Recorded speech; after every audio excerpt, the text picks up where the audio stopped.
हाँ जी दोस्तों, मैं आपको बताना चाहता हूँ, आज हमारे साथ है लाइफ कोच निकिता समतानी जी। हाँ जी थैंक मैम, यू। थोड़ा सा आप अपना अपने बारे में ऑडियंस को बताना चाहे ब्रीफ में। डेफिनेटली सर, मैं एक कम्युनिकेशंस कोच हूँ हाँ एंड जी। मैं पिछले 11 साल से इसी फील्ड में काम कर रही हूँ। अगर हम कम्युनिकेशन को बेहतर ढंग से समझना चाहें तो हम उसे दो तरीके से बाइफरकेट कर सकते हैं। One is the internal communication, जो हम खुद से बातें करते हैं, जो हमारे विचार होते हैं, हाँ जी। उसे हम इंटरनल कम्युनिकेशन कहते हैं। हाँ जी। बराबर।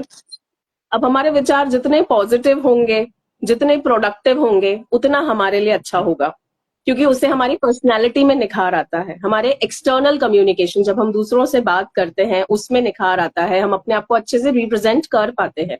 हाँ जी। और इसका अगर टोटल ऑपोजिट देखें कि हमारा इंटरनल कम्युनिकेशन नेगेटिव होता है, ओवर थिंकिंग या ओवर एनालिसिस वाला होता है, तो हमारा बिहेवियर भी वैसा ही निकल कर आता हाँ है। जी। बराबर। तो हम बाहर से चाहे कितना भी पॉलिश कर लें किसी इंसान को, लेकिन अगर उनके थॉट्स प्रोग्रेसिव नहीं है, अगर पॉजिटिव नहीं है, तो थोड़ी दिक्कत आ सकती है। So that's why I always say that your communication always starts with your thoughts. तो जितने आपके पावरफुल, पॉजिटिव, प्रोडक्टिव आपके थॉट्स होंगे, उतना अच्छा। आपके कहने का एक तात्पर्य ये भी है, हमारे साथ कई बार हम किसी से बात करते हैं, वो इतनी अच्छे से बात नहीं करता होता, हमें हमें नेगेटिव वाइब्स आती हैं। वो हम एब्सोल्युटली। हमें बात करने का भी वो इतना मजा नहीं आएगा अगर वो पॉजिटिव बराबर। वाइब्स के साथ बात नहीं करेगा। एग्जैक्टली ये वही कॉन्सेप्ट होता है एनर्जी ड्रेन का, कि कुछ लोगों से बात करते टाइम हमें ऐसा लगता है कि हमारी पूरी एनर्जी खत्म हो रही हाँ है। जी। तो उनके वाइब्रेशंस में वो चीजें होती हैं, जो नेगेटिव थिंकिंग रखते हैं या सेल्फ एनालिसिस कुछ ज्यादा रखते हैं या ओवर थिंकिंग ज्यादा रखते हाँ हैं, जी। उनका जो वाइब्रेशंस होता है वो भी उसी प्रकार का होता है कि दूसरों की एनर्जी ड्रेन कर लेता है। हाँ सो हमारी वाइब्स हमसे कभी झूठ नहीं बोलती। अगर किसी से हमें ऐसा लगता है बात करके कि बहुत ही नेगेटिव से विचार आ रहे हैं या एनर्जी अच्छे से फील नहीं कर पा रहे हैं, तो that's nice to end the conversation and move to another person. And similarly goes with us हाँ ऑल्सो, कि अगर हम दूसरों के बारे में ऐसा कह सकते हैं, तो पहले हमें खुद में भी तो वो इंट्रोस्पेक्शन रखना चाहिए कि हमारी थिंकिंग पैटर्न या हमारे वाइब्रेशंस कैसे हैं। हाँ जी। थैंक यू मैडम, आपने इतना अच्छे से ब्रीफ किया। जी। हाँ जी दोस्तों, आज का जो हमारा टॉपिक है लोनलीनेस। कहते हैं आजकल जैसे हम देखते हैं, जो लोग हंसते हैं उनके पीछे का दर्द कोई कोई लोग ही समझ पाते हैं। हम्म। बाकी इसको अच्छे से मैडम एक्सप्लेन करेंगे। मैम, अगर मैं पूछूं एक नॉर्मल इंसान समझना चाहे तो लोनलीनेस क्या है? अगर लोनलीनेस को हम आसान भाषा में समझाएं तो हम ये कह सकते हैं कि अपनों से घिरे रहने के बावजूद भी अगर हमें मजा नहीं आता और हम खुद को अकेला महसूस करते हैं, तो that is what loneliness is. लोग हमारे ही हैं, हमारे करीबी ही हैं, हमारे हाँ जी। जानने वाले ही हैं, हमसे प्यार करने वाले ही हैं, लेकिन अगर ऐसे लोगों के बीच रह के भी हम इनसे कटे हुए या डिटैच्ड फील करते हैं, तो वो लोनलीनेस होता है। ओके मैम, लोनलीनेस के सिम्टम्स क्या है? लोनलीनेस के सिम्टम्स आप कह सकते हो कि जब हमें detachment is the first symptom, कि हमें समझ में ही नहीं आ रहा है कि क्यों हम बॉन्ड नहीं कर पा रहे हैं लोगों के साथ। बॉन्डिंग इशू होता है। देन स्ट्रेस इशू होता है, कि हमें स्ट्रेस है, उसकी वजह से भी हम लोनली फील कर सकते हैं। देन पहले मैं शायद आपको टाइप्स एक्सप्लेन कर लूं, तो शायद उससे शायद आपको क्लियर हो कि लोनलीनेस कैसे हमें दिखाई देता है, हमें कैसे समझ में आता है कि सामने वाला लोनली है। राइट। फॉर एग्जाम्पल कुछ सिचुएशनल टाइप्स ऑफ लोनलीनेस होते हैं, कि किसी का डिवोर्स हो रहा हो तो वो लोनलीनेस फील कर सकते हैं, कोई एक शहर से दूसरे शहर जा रहा हो तो लोनलीनेस फील कर हाँ सकता है, कोई लोग जब अपनी नौकरियां बदल रहे होते हैं तो नई जगह पर जाकर अपने आप को एडजस्ट करने में उन्हें टाइम लगता है, तो वो उसे लोनलीनेस का डेफिनेशन देने लगते हैं। या फिर कभी डेवलपमेंटल लोनलीनेस होता है, कि जब आप बच्चे अडोलेसेंट एज में होते हैं, टीन एज में जा रहे होते हैं, 13 to 19 is called the teen age. इतने सारे बॉडी चेंजेस होते हैं, हार्मोनल चेंजेस होते हैं, तो उन लोग को खुद ही प्रोसेस नहीं कर पाते हैं कि क्या चल रहा है हमारे साथ, तो वो अपने आप को डिटैच कर लेते हैं, किसी से शेयर नहीं करते। तो that is also one form of loneliness. जहां टीनेज की बात तो ये वही सेम चीज सीनियर सिटीजन के साथ लागू होती है, कि जब वो रिटायर हो रहे होते हैं, तभी जो ड्रास्टिक शिफ्ट उनकी लाइफ में आता है, वहां पे भी वो लोनलीनेस फील कर सकते हैं, या हमारे किसी बहुत ही करीबी के गुजर जाने पे भी हम लोनलीनेस फील कर सकते हैं। ये सब बिहेवियर्स हुए, बिहेवियरल टाइप्स हुए। एंड लास्ट होता है क्रॉनिक टाइप ऑफ, जो मतलब बहुत प्रोलॉन्ग्ड टाइम से या परसिस्टेंटली आप लोनली फील कर रहे हो अपने आप को, that is called the chronic loneliness, right. और ये सारी चीजें हमारे फिजिकल हेल्थ को, मेंटल हेल्थ को इफेक्ट करती हैं, हमारे स्ट्रेस, एंगर, एंजाइटी लेवल्स को बढ़ा देती हैं। बट हनी जी, पता है सबसे दयनीय स्थिति क्या होती है? कि ये सब हमारे साथ हो रहा है, लेकिन हमें तब भी पता नहीं चलता है कि हमारे साथ क्यों हो रहा है। हाँ जी वहां पे दिक्कत आती है लोगों को। दे डू मैम, नॉट क्या understand that they are suffering from something. बहुत कम लोग समझ पाते हैं। एग्जैक्टली, वही दिक्कत आती है। जब तक लोग समझेंगे नहीं इस चीज को, तब तक वो मदद के लिए आगे आएंगे कैसे? उन्हें बताएगा कौन कि you are suffering from something like this? हाँ जी मैम, क्या डिप्रेशन लोनलीनेस की ही एक स्टेज है? One of the stages when you feel lonely, जब आप अपने खुद के विचारों में ही बैठे रहते हैं, अपने आप को काट लेते हैं पूरी दुनिया से या पूरे समाज से, अकेला अपने आप को खुद ही परसीव कर लेते हैं कि I M unwanted, I am unimportant, या मेरी किसी को जरूरत ही नहीं है। जब हम खुद ऐसा सोचने लगते हैं, तो ग्रेजुअली कहाँ जाएंगे? डिप्रेशन में ही तो पहुंच जाएंगे। Because loneliness is a unnecessary perceived thoughts, state of mind. जी, अननेसेसरी थॉट्स जैसे।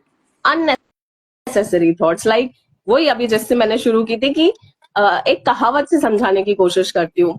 एक जहाज को कोई नहीं डुबा सकता, सिर्फ एक छेद, अगर उस जहाज में छेद हो जाए तो जो पानी अंदर आ जाएगा उसकी वजह से ही वो डूब सकता है, वरना वो डूब नहीं सकता। वैसे ही कुछ हमारे थॉट प्रोसेस के साथ होता है हनी जी, कि अगर हमारी मानसिक स्थिति में छेद हो चुका है, तो बाहर की कोई भी चीज हमें जल्दी इम्पैक्ट कर जाएगी। इसने मुझे ऐसा क्यों बोल दिया, या मेरे साथ ही हमेशा ऐसा क्यों होता है? तो जब हम इन थॉट्स के चक्करों में फंस जाते हैं, तो हम खुद ही मानने लगते हैं कि I am not important, I am not wanted by anybody, nobody likes me, nobody likes to be with me. वहां से ये लोनलीनेस की शुरुआत हो जाती है। तो एज आई अर्लियर सेड कि परसीव्ड स्टेट ऑफ माइंड है, हम खुद ऐसा सोचने लगते हैं, जबकि सामने से आके कोई हमें ये बोलता नहीं है कि we do not like you, we do not want you to be with us. Nobody comes and says so. It is our own thinking that impacts us. हाँ जी मैम, आज एक स्टडी भी हुई है, कहते हैं लोनलीनेस जो इन दीज डेज में गंभीर बीमारी का रूप धारण कर चुकी है।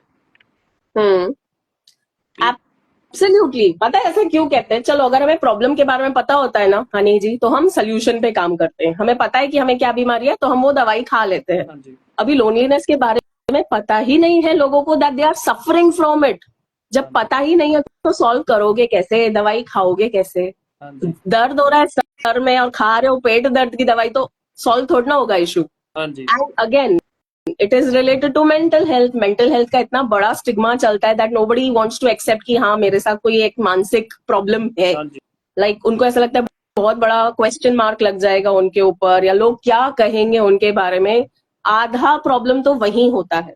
तो कोई हाँ जी एक्सेप्ट ही नहीं करेगा कि हमें ये प्रॉब्लम है। अगर हम सामने से जाके बोलेंगे भी, तो ऐसे लोग फिर हमसे ही बात करना बंद कर देते हैं, यार तुम हमारे बारे में बहुत नेगेटिव बोल रहे हाँ हो। जी actually people come to help you. आप इंट्रोस्पेक्शन करके उनकी हेल्प ले सकते हैं, या तो उनको फिर अपनी जिंदगी से अलग करके और ही लोनली हो सकते हैं। मैम, कैसे पता करे कि जो इंसान बाहर से ठीक दिखाई देता है पर अंदर से अकेला फील कर रहा है, हम हमें कैसे मालूम पड़े? थोड़ा सा सेल्फ अवेयरनेस की रिक्वायरमेंट नहीं है सर इधर? आपको ऐसा नहीं लगता? Self awareness is called the eighth wonder of the world. दुनिया हाँ के जी 7 अजूबे, 8वां अजूबा कहा गया है सेल्फ अवेयरनेस को। हाँ मुझे जी क्या दिक्कत है, ये मुझे ही पता चलना चाहिए, किसी और को तो नहीं। हाँ जी बराबर। तो जहां अगर मैं थोड़ा सा भी आइडेंटिफाई कर लूं कि मेरे बिहेवियर में प्रॉब्लम आ रही है, या मेरा बिहेवियर पहले के जैसा नहीं रहा, या मैं बहुत परेशान रहने लगी हूं, तो मैं सबसे पहले अपने दोस्तों के पास जाऊंगी, अपने परिवार के पास जाऊंगी, पूछने की तुम लोगों को कोई चेंज दिखता है मुझ में? अगर दिखता है तो वो चेंज पॉजिटिव है या नेगेटिव? लोग कभी जाके ऐसी बातें पूछते हैं या इतना कुछ पूछते हैं अपने बारे में? No, they never ask. लोगों के साथ यही दिक्कत है कि मैं एकदम सही हूं, आई एम ऑलवेज राइट। सो थोड़ा सा सेल्फ अवेयरनेस रिक्वायर्ड है। और अगर सामने से कोई चल के आकर आपको बोलता है कि यार तेरे बिहेवियर में थोड़ा चेंज दिख रहा है, एक बार देख ले क्या दिक्कत है, तो वहां पे नेगेटिव लेने की जगह आप एक बार सोच के तो देखिए कि सामने वाले ने ऐसा क्यों बोला, शायद आपकी ही भलाई छुपी हो उसमें। हाँ जी। आपको नहीं लगता सर ऐसा? हाँ जी। So that's why I said self-awareness is the eighth wonder of the world. You need to have a little self-awareness. Self awareness में लोग तो आजकल बात ही बहुत कम करते हैं। वही तो प्रॉब्लम है सर, सोशल मीडिया की फेक दुनिया में इंसान इतना घुस चुका है कि उसने रियल कॉन्वर्सेशंस एंड रियल लोगों के साथ रहना खत्म कर दिया है। हाँ जी। हाँ जी।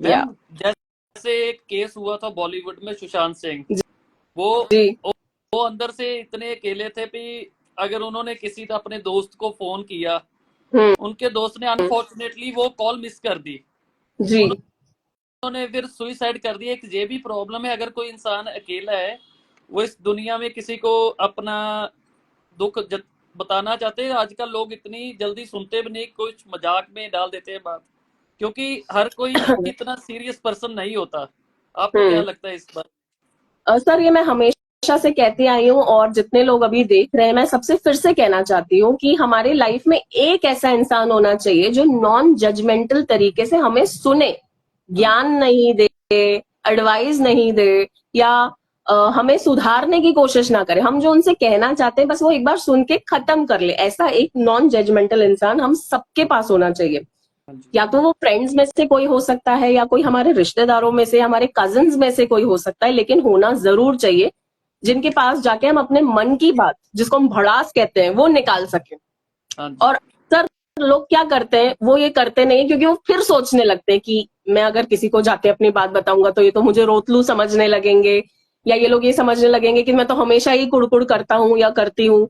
तो इस चक्कर में वो लोग सारी अपनी मन की बात अपने अंदर रख लेते हैं, राइट। और फिर हम तब तक वेट करते हैं जब तक एक छोटी सी चीज गंभीर बीमारी का रूप नहीं ले लेती, राइट। शुरुआत होती है एक तिनके से, हम तब तक वेट करते हैं जब तक वो क्रॉनिक बन जाए, क्रॉनिक बन जाएगी उसके बाद हमें ज्यादा मेहनत लगती है उसको सॉल्व करने में। इसका सोल्यूशन देती हूँ सर मैं आपको।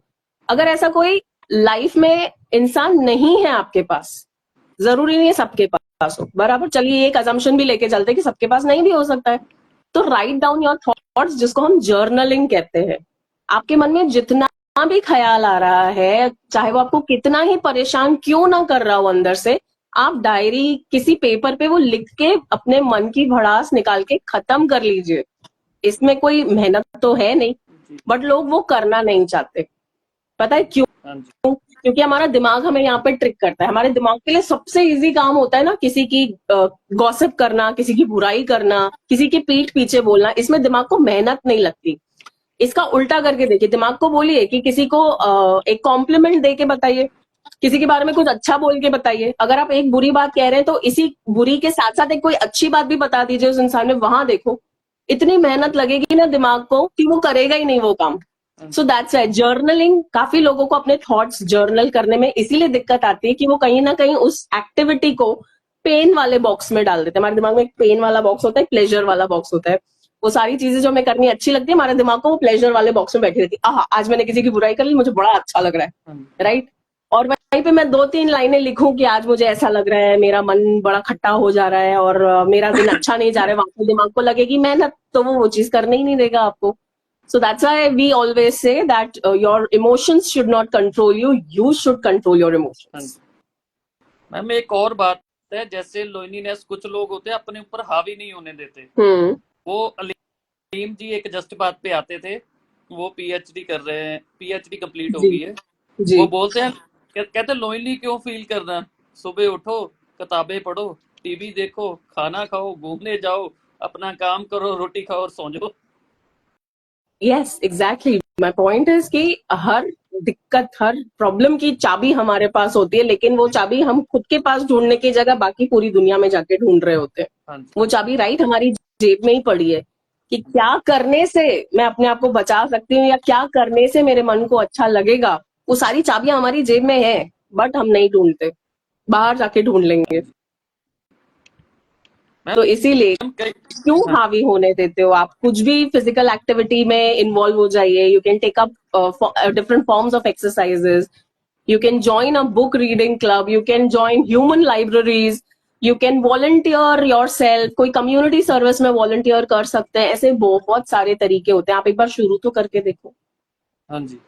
मैम, या बहुत से लोग हैं और लोनली से इतना डरते हैं, वो कहते हैं हम अकेले मूवी नहीं देखने जा सकते, अकेले खाना नहीं खाने जा सकते, क्यों क्योंकि नहीं हम जा सकते? लोनली फील किसी करते हैं। रूल बुक में लिखा है क्या? हाँ जी। किसी रूल बहुत। बुक में लिखा है? हाँ जी, लिखा तो नहीं है, मतलब पर मेरे भी कुछ फ्रेंड्स हैं, वो कहते हैं हम तो अकेले नहीं जा सकते कई क्यों? बार।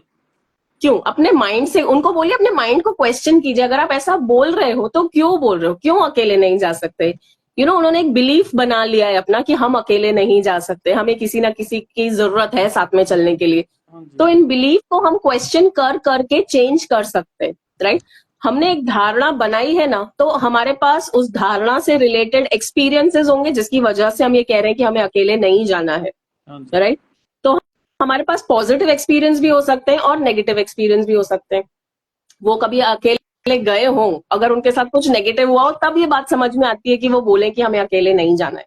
लेकिन जब वो ऐसा हुआ ही नहीं, या आज तक उन्होंने कभी अटेम्प्ट ही नहीं किया अकेले कहीं जाना, तो क्या प्रॉब्लम है? एक बार करके तो देखो।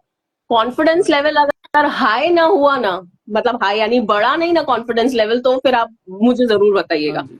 उल्टा अकेले काम करने से you increase your confidence levels, you increase your intelligence, you increase your problem solving skills, you increase your negotiation skills, you improve your social skills. फायदे बहुत है अकेले काम करने के, एक बार करके देखना चाहिए। हाँ जी, अगर किसी के साथ हो हमें उसके मुताबिक कई बार चलना पड़ता है। वो चलो ठीक है, ऐसी कोई प्रॉब्लम नहीं है। हाँ कोई जी। अगर हमारे साथ है तो उनके साथ एडजस्ट करके चलने में या तालमेल बिठा के चलने में कोई प्रॉब्लम नहीं होनी हाँ चाहिए। जी। हाँ जी। तो जी। मैम, अगर आसान भाषा में, अगर कोई लोनलीनेस की स्टेजेस भी होती है कोई, अगर आप बताना चाहो तो। स्टेजेस सर मैंने आपको पहले ही क्लियर किया था कि टाइप्स होते हैं, not even stages, we can call them as types. Situational based है, देन डेवलपमेंटल बेस्ड है। अगर इन दोनों का अवॉइड किया तो फिर क्रॉनिक हो जाती है। क्रॉनिक मतलब बहुत लंबे समय से मैं अपने आप को अकेला फील कर रही हूँ, तो हाँ दैट जी। Is called chronic. कोई सिचुएशन हो रही है, सिचुएशन मैंने जैसे बताया था, नौकरी चेंज हुई है या शहर बदला है या आपकी शादी हुई है, आपको किसी नए एटमॉस्फेयर में, एनवायरनमेंट में एडजस्ट करने में दिक्कत आ रही है, तो that is called situational. And then second type is the behavioural. adolescent age का एग्जाम्पल दिया था, when people go through their adolescent age there are so many changes happening in them, they're not able to cope up with those changes, तो loneliness अंदर आ ही जाता है कि मुझे समझ में नहीं आ रहा है या मैं दूसरों के जैसा नहीं दिख रहा या दिख रही। so people start considering themselves lonely। हाँ जी। एंड बहुत टाइम से अगर मैंने अपनी सोशल लाइफ खत्म करी है, मैं अपनी ही दुनिया में जी रही हूँ पर नेगेटिवली जी रही हूँ, तो that becomes your chronic loneliness. हाँ जी। एंड यहाँ पे मैं क्लियर करना चाहूंगी that there is a difference between loneliness and solitude. Loneliness कोई चॉइस नहीं है, आप अपना लेते हो उस चीज को, जबकि सॉलिट्यूड एक चॉइस होती है जहां मुझे अकेले रहना अच्छा लगता है। अकेले रहने पे मैं रिलैक्स करती हूँ, रिजुविनेट करती हूँ अपने आप को, एक ब्रेक लेती हूँ अपनी वर्क लाइफ से या सोशल लाइफ से। तो सॉलिट्यूड कंप्लीटली पॉजिटिव है एंड लोनलीनेस कंप्लीटली नेगेटिव है। हाँ जी। मैम, अगर कोई परिवार में कोई अकेलापन का शिकार हो, फैमिली के बाकी लोगों को क्या करना चाहिए? फैमिली के बाकी लोगों को पहले तो कोशिश करनी चाहिए कि रीजंस आइडेंटिफाई करें उनसे पूछ के। अभी आप डायरेक्टली किसी से पूछने जाओगे तो वो शायद एक्सेप्ट ही ना करें कि वो लोनलीनेस फील कर रहे हैं या ऐसी कोई प्रॉब्लम से वो निकल रहे हैं, दिल नॉट एक्सेप्ट इट। तो स्ट्रैटेजिकली उनसे डील करना आना चाहिए आप लोगों को। You can take the help of counsellors and therapists out there. उनसे एक बार आप consult, the family should consult them कि ऐसा कुछ है तो हमें क्या करना चाहिए, so they will guide better. अगर आपको लगता है कि हमारा ही परिवार वाला लोनली फील कर रहा है तो कोशिश करें उन्हें घर से बाहर निकालें। जो एक्टिविटीज उन्हें अच्छी लगती हैं वो उन एक्टिविटीज में उन्हें डाला जाए। कोई नई लैंग्वेज सीख सकते हैं, कोई नया म्यूजिकल इंस्ट्रूमेंट सीख सकते हैं। अपने पास उनकी जो हॉबीज है या जो उनके इंटरेस्ट एरियाज हैं उसमें उनको पुश किया जा सकता है। लाइक बहुत क्या कहते हैं, बहुत से ऐसे लोग होते हैं जो लोग डांसिंग में इंटरेस्ट रखते हैं, सिंगिंग में इंटरेस्ट रखते हैं, लेकिन लाइफ के कुछ सर्कमस्टांसेस की वजह से कभी उन्हें ये एक्टिविटीज गिव अप करनी पड़ती हैं, लैक ऑफ टाइम है, इंक्रीज इन फैमिली साइज है, तो ये कहीं उनका पीछे रह जाता है। तो इस वजह से भी जो फीमेल मेंबर्स होते हैं स्पेसिफिकली, वो कहीं ना कहीं लोनली फील करने लगते हैं। आप जैसे बोलते कि हमने हमारी आइडेंटिटी ही खो दी है घर और परिवार के चक्कर में, तो उनकी जो बिछड़ी हुई, भूली बिसरी बिछड़ी हुई जो एक्टिविटीज है उनमें उन्हें वापस डाल दिया जा सकता है जिसमें उन्हें इंटरेस्ट हो। या फिर मेडिटेशन एंड माइंडफुलनेस के सेशंस होते हैं वो कंडक्ट कराए जा सकते हैं, उनको वहां भेजा जा सकता है. अगेन एज आई सेड, किसी कम्युनिटी सर्विस में अभी ऐसे इंसान को अकेले मत भेज दीजिएगा ये सब करने के लिए. कोशिश करिए कि एक फैमिली मेंबर भी उनके साथ उन्हीं सारी एक्टिविटीज में पार्टिसिपेट करे, उनके साथ जाए, वो इंटरेस्ट जगाए वापस से, which is called talk therapy. Talk therapy के साथ भी हम इस चीज को सॉल्व कर सकते हैं. या फिर अगर सोशल मीडिया की बात करें तो सोशल मीडिया के जहां नुकसान बहुत सारे होते हैं उसमें ही ये लोनलीनेस भी वहीं से निकल के आता है. When you are using too much of social media, you are into the social media, the fake life of social media. वहां पे माइंडफुलनेस लगा के आप सोशल मीडिया को पॉजिटिव तरीके से भी यूज कर सकते हैं. जैसे बहुत सारे हेल्प सेंटर्स, बहुत सारी कम्युनिटीज, ऑनलाइन कम्युनिटीज होती हैं सोशल मीडिया पे which are meant for mental health issues like loneliness and anger and stress management. वैसी कोई कम्युनिटी ज्वाइन कर सकते हैं, लेकिन प्रोडक्टिव एक्टिविटीज में ध्यान डाइवर्ट करें. हाँ जी मैम, एक दिल्ली के हैं पीपल बाबा नाम, जी जी उनका इंस्टाग्राम पेज है. उन्होंने जी काफी पेड़ वगैरह लगाए हैं. जी. उन्होंने एक इंटरव्यू दिया, हम्म. कहते आप जितना घूमोगे ना, चाहे अकेले चले जाओ, उतना आप मेंटली डेवलप होंगे, क्योंकि बिल्कुल अलग अलग लोगों से मिलेंगे. जैसे शिमला के लोग अलग, मसूरी के अलग, उत्तराखंड के अलग. बराबर. हाँ जी, मैंने इसके जैसे बारे में. अभी जी शुरू में ही मैंने कहा था कि अगर आप कोई एक्टिविटी अकेले अटेम्प्ट करते हैं, आपने एग्जांपल लिया था मूवी अकेले नहीं जा सकते काफी सारे हाँ लोग, जी. तो एक बार उनको बोलिए आप जाके तो देखिए. इतने सारे फैक्टर्स हाईलाइट किए, मैं वापस से समराइज कर देती हूँ. आपका कॉन्फिडेंस बढ़ता है, आपके सोशल स्किल्स इंप्रूव होते हैं क्योंकि इतने सारे लोग आपको मिलते हैं, आप उनसे खुद बात करने की ट्राई करते हैं. देन आपके नेगोशिएशन स्किल्स इंप्रूव होते हैं, आपकी ऑब्जर्वेशन स्किल्स इंप्रूव होते हैं जब आप अकेले जाते हैं, एज कम्पेयर कि आप किसी फ्रेंड के साथ जा रहे हो जिसको आदत है पिक्चर्स देखने के लिए, तो आप उसके पीछे आंख बंद करके चलोगे, हाँ ये थिएटर है, ये सीट है, ये खाना है हमें और यहाँ से उठ के वापस जाना है. कम कॉन्ट्रास्ट, अगर आप अकेले जाते हो तो ये सारी एक्टिविटीज आप खुद करते हो. That's why it leads to increase in your confidence, observation, negotiation, improves your social skills. तो फायदे बहुत है. जैसा पीपल बाबा का एग्जाम्पल आपने लिया, उन्हीं से मुझे याद आया कि नेचर भी तो इतना बड़ा हीलर है. अगर आपको कोई भी एक्टिविटी नहीं करनी है, मतलब जो लोनली पर्सन है उनको किसी भी चीज में मजा नहीं आ रहा है, तो आप उनके साथ नेचर वॉक्स पे निकल सकते हैं, गार्डन जा सकते हैं, मॉर्निंग वॉक्स, जहाँ जो पाथ्स डेडिकेटेड म्यूनिसिपल कॉर्पोरेशन ने जगह जगह अलग अलग सिटीज में वो डेडिकेटेड पाथ बना रखे हैं वॉकिंग के लिए, आप उसमें उनको लेके जा सकते हैं. अगर आप किसी पेड़ को हग भी कर लेते हैं ना, तो आधे आपके मेंटल प्रॉब्लम्स वहीं खत्म हो जाते हैं, because nature has a healing power. हाँ जी. वहीं पे अगर आप बिना चप्पल या बिना जूते के मिट्टी पे चलें, जिसको हम धरती कहते हैं, आप मिट्टी पे चलें तो भी आपकी अर्थिंग हो जाती है. जैसे हम अपने घर में इलेक्ट्रिसिटी में अर्थिंग की वायर डालते हैं ना, तो बिना जूते चप्पल के मिट्टी पे चलने से, जमीन पे चलने से, कंक्रीट घर की बात नहीं कर रही हूँ, not the concrete and tiles and marbles of your home, no, I am talking about the mitti, garden की मिट्टी. उस पे अगर आप बिना खुले पैर चलें तो आपकी अर्थिंग हो जाती है. वहां से भी जो मदर अर्थ है वो आपके सारे नेगेटिव इमोशंस एब्जॉर्ब कर लेती है with the help of vibrations. तो ये nature walks are the easiest and the basic ways to help people overcome their any mental health issue. I guess the starting point, the basic point. हाँ जी ma'am, आपने बहुत अच्छा एक example दिया जैसे पेड़ का. जी जैसे हम, जैसे इंडिया में इस बार बहुत ज्यादा गर्मी पड़ रही है, थोड़ा सा टॉपिक से हटके है.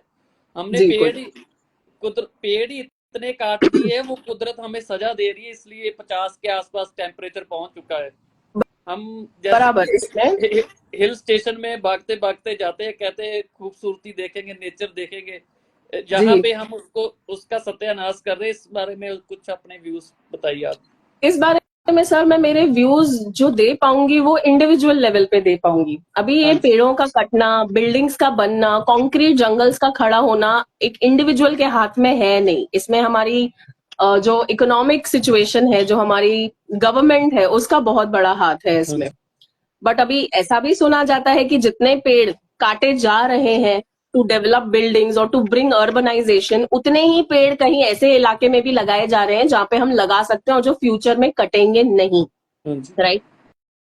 ऑन एन इंडिविजुअल बेसिस हम शायद ये सब चीजें रोक नहीं पाए, तो हम क्या कर सकते हैं, हम अपने गार्डन में भी तो वो पेड़ लगा सकते हैं ना जो जल्दी ग्रो कर सकते हैं. हाँ तो जी. बेसिक पॉइंट इज कि हमें वो ऑक्सीजन लेवल्स मेंटेन करके रखने हैं, बराबर। जी ब्यूटिफिकेशन तो चलो सेकेंडरी रखते हैं, हमारे पास ऑक्सीजन की कमी है, हीट इतना बढ़ रहा है because we have cut down on the greenery of our planet. तो जो ट्रीज एकदम जल्दी से ग्रो हो सकते हैं, जो प्लांट्स एकदम जल्दी से ग्रो हो सकते हैं, हम उन्हें उगा सकते हैं। हमारा सोसाइटी का गार्डन हो सकता है, हमारे किचन गार्डन हो सकते हैं। अगर आप बंगलों में रहते हो तो आपका बंगलों का जो गार्डन है, आप वहां पे ये सारी चीजें कर सकते हैं। तो instead of blaming the government for everything, do what is in your hands, right. अगर म्यूनिसिपैलिटी के जो गार्डन है अगर आपके सिटी में, वहां पे भी जाके आप सैपलिंग्स एंड छोटे छोटे प्लांट्स लगा ही सकते हो ना। जाके आप नेचर में भी तो बैठ सकते हो, instead of sitting in your rooms in air conditions, rather go and sit in the parks under the direct sunlight and oxygen which you are getting. But हम वो करते ही नहीं, हम सिर्फ घर में बैठेंगे एसी वाले कमरे में, फोन में रील्स देखेंगे, टीवी पे न्यूज देखेंगे और गवर्नमेंट को दोषी ठहराएंगे हर चीज के लिए। तो कहाँ तक चलेगा ये, यू नो।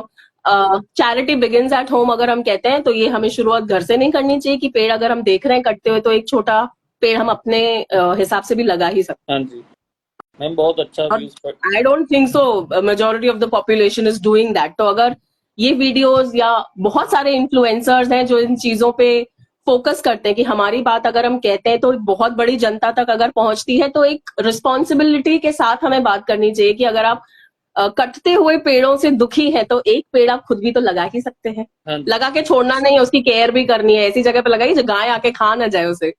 हाँ जी मैम, दुबई में जैसे दुबई में इतनी ज्यादा गर्मी होती थी, वहाँ का जो किंग है उन्होंने पेड़ इतने लगा दिए, अब दुबई में बारिश बहुत होती है, आपने रिसेंट टाइम में देखा होगा, कहते हो इसी बराबर वजह। अभी। जी जी जी। मेरी रिसेंट ही मेरी एक फ्रेंड से बात हो रही थी जो दुबई से बिलोंग करती है। वो कहती हैं कि दुबई का जो क्या कहते हैं, दुबई का जो वेदर है, वेदर कंडीशन, वो इंडिया आ गई है, और इंडिया की जो वेदर कंडीशन है वो दुबई चली गई है, हाँ जी just because the awareness of the government of the country. हाँ जी हाँ जी। जी मैम, अगर आप बताना चाहे, आप एक लाइफ कोच हैं, ते हम्म। आप एक, जैसे किसी का कॉन्फिडेंस लेवल कम हो, स्ट्रेस में हो, एंजाइटी हो, कौन कौन से आप ऐसी सर्विसेज देते हो? सर, सबसे पहले तो काउंसलिंग कॉल होता है। सबसे पहला कॉल जो हम कंडक्ट करते हैं कि दिक्कत क्या है आपके, आपका प्रॉब्लम क्या है, आप कौन से लेवल पर हो अभी मेंटल हेल्थ के। So the first one is the counselling call which is called the guidance call also, क्योंकि ये बात ऐसी है, मेंटल हेल्थ ऐसा है which is highly subjective in nature, इंसान टू इंसान डिपेंड करता है। तो गाइडेंस कॉल से हम निकालते हैं कि दिक्कत क्या है। तो हम टॉक थेरेपी यूज कर सकते हैं, या फिर बहुत सारे एनएलपी टूल्स एंड टेक्निक्स हैं which are practical in nature, not theory, which are actually practical in nature. हम वो उनके साथ एक्सपेरिमेंट कर सकते हैं कि कौन सा टूल क्या इम्पैक्ट दे रहा है, क्या चेंज ला रहा है उनके अंदर। And if it also appears on the guidance call कि ये हमारे परव्यू में नहीं आता है, तो हम उन्हें साइकाइट्रिस्ट के पास भी रेफर कर देते हैं। जी मैम, जैसे लाइफ कोच तो आजकल बहुत से लोग हो गए हैं, हम्म। पर जेन्युइन लाइफ कोच बहुत कम लोग हैं। जी। इसके बारे में आपकी क्या राय है? अ, ये मुद्दा मैंने कभी सोचा ही नहीं। When you are true to your services, when you think you bring a change in people's life, then you win as a life coach. हाँ तो जी ये कहीं ना कहीं हमारे खुद की एथिक्स और हमारी खुद की क्रेडिबिलिटी होती है कि हम लोगों की जिंदगी में क्या चेंजेस ला सकते हैं, क्या पॉजिटिव चेंजेस ला सकते हैं, या सिर्फ हम पैसा कमाने के लिए लाइफ कोच बने बैठे हैं, या इतना इनसे निकाल लिया चलो इतना काफी आगे, चलो आपका तो हमसे नहीं हो रहा, आप किसी और को दिखा लो। तो जेन्युइनिटी उस इंसान से ही निकलनी चाहिए। There is no tried technique कि आप टेस्ट कर सको कि कौन सा लाइफ कोच कितना जेन्युइन है, राइट। जस अगर आपको काउंसलिंग कॉल या गाइडेंस कॉल पे समझ में आ जाता है कि आपके परव्यू में नहीं आती चीज, आप इनकी परेशानी सॉल्व नहीं कर सकते, तो उसी टाइम ही उनको बोल दीजिए ना, right. It's, you should not be a money making machine in this thing, I guess. हाँ जी हाँ जी दोस्तों, अगर आपको एंजाइटी है, लोनलीनेस है, स्ट्रेस है, कॉन्फिडेंस लेवल कम है, निकिता समतानी मैम से जरूर कांटेक्ट कीजिए। ये बहुत अच्छे से आपको गाइड करेंगे। जी। ये थैंक पहले यू आपकी सो मच। प्रॉब्लम ये पहले आपकी प्रॉब्लम सुनेंगे, फिर उसका सलूशन देंगे।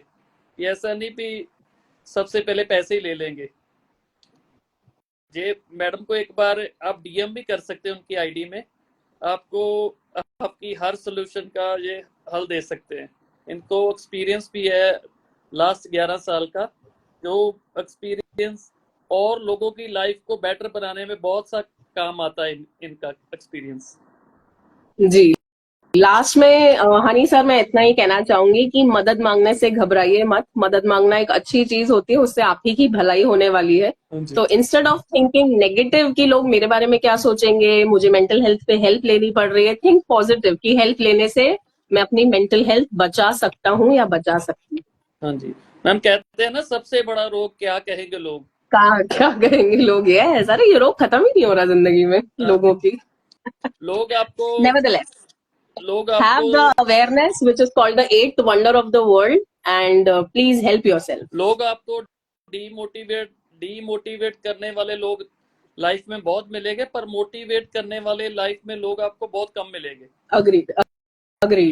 हाँ तो जी, अपने अवेयरनेस के हिसाब से अपने आप को ऐसे लोगों से घेर के रखिए जो आपको मोटिवेट करें, डीमोटिवेट नहीं। हाँ जी दोस्तों, अगर आपको मेंटल हेल्थ इशू है, इससे घबराइए नहीं कि लोग आपके बारे में क्या कहेंगे। अगर आप इसके बारे में बात नहीं करेंगे, इन फ्यूचर ये प्रॉब्लम बढ़ती ही जाएगी। तो इससे अच्छा है आप मैम से संपर्क कीजिए। मैम अगर आपको कांटेक्ट करना चाहिए, आप कैसे कर सकते हैं, बता दीजिए एक बार। ओके, मेरा official Instagram handle is S potential unleashed. You can follow me on S potential unleashed. आप डायरेक्टली डीएम कर सकते हैं या मेरा phone number Google, Instagram, Facebook कहीं पे भी आप ढूंढ सकते हैं आराम से on the ID S potential unleashed. वहां से फोन नंबर लेके भी आप डायरेक्टली मैसेज कर सकते हैं। हाँ जी, ठीक है, thank you so much ma'am, आपने अपना कीमती समय दिया। थैंक यू बहुत अच्छी इंटरेक्शन हुई आपकी माई आपसे। Pleasure sir, thank you. हाँ जी, थैंक यू।